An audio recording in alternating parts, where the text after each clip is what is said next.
And Trump's ICE has some bad news to give Mayor Bill de Blasio about his sanctuary city.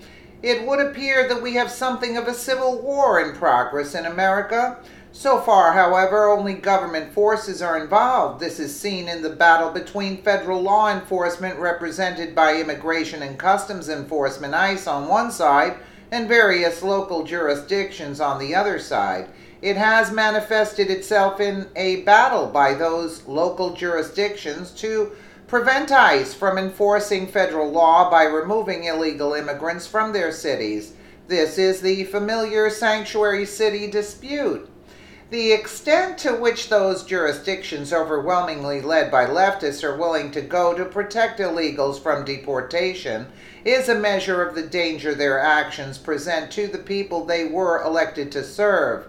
For example, refusing to notify ICE when a dangerous criminal who is an illegal is released places that person on the streets of the city instead of in custody by ICE. Yet, despite obstruction from New York City police, ICE arrested 3 illegal aliens even though the police had already released them from jail. In other words, President Trump is doing more to defend the citizens of New York City than its mayor and other city officials. U.S. Immigration and Customs Enforcement, ICE, and Removal Operations, ERO, officers busted 3 criminal illegal aliens that law enforcement officials in sanctuary New York City released after ignoring immigration detainers. Here are some excerpts describing these 3 and some of their offenses committed. Why would anyone competent in administration want these guys roaming the streets? Garcia Taveras has multiple felony drug convictions, including 1 for felony criminal possession of a controlled substance and felony attempted criminal possession of a controlled substance. He was deported to the Dominican Republic in 2004 and 2008. He illegally re-entered the country, and in 2005, NYPD officers arrested the Dominican national for a crime he allegedly committed locally. ICE officers later arrested Garcia Taveras, convicted him of a federal re-entry and deportation charges. Immigration officials deported the criminal alien again after he served 30 months in federal prison. How much is that costing? The NYPD arrested another criminal illegal alien, a 37-year-old Ecuadorian national, on September 24th in Queens, New York.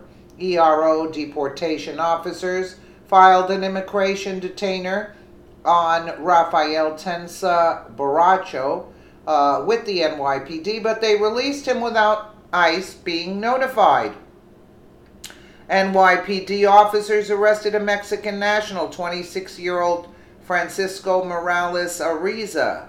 On September 19th, ERO officers filed an immigration detainer, but NYPD officials released Morales Ariza without notifying ICE. ERO deportation officers arrested him on October 18th on immigration charges when they found him in Manhattan. He is in detention waiting for his immigration hearing. The tragedy is that ICE officers are subjected to additional and unnecessary risk because they must track these criminals down instead of taking custody of them while in jail. This is directly the result of the refusal of sanctuary city leaders to comply with legitimate federal law. The field director for ERO in New York released a statement that said, ICE is committed to promoting public safety even when facing significant obstacles created by local elected officials' obstructionist policies. He added, every day our officers put their lives on the line to arrest criminal aliens who could have easily been transferred to ICE custody within the confines of a secure jail environment. If so-called leaders such as Mayor Bill de Blasio of New York City wish to turn their cities into third world cesspits of crime, they could at least have the courtesy of so advising their residents. That way the people can make plans to either move or vote out such corrupt leadership. In the meantime, ICE, as empowered by the Trump administration, remains the real friend of the peaceful citizens of New York and other sanctuary cities. So true, so true. But, again, more has to be done. More has to be done. This is disgraceful what's happening in New York. Let me know what you guys think in the comments below. And again, thank you so much for watching.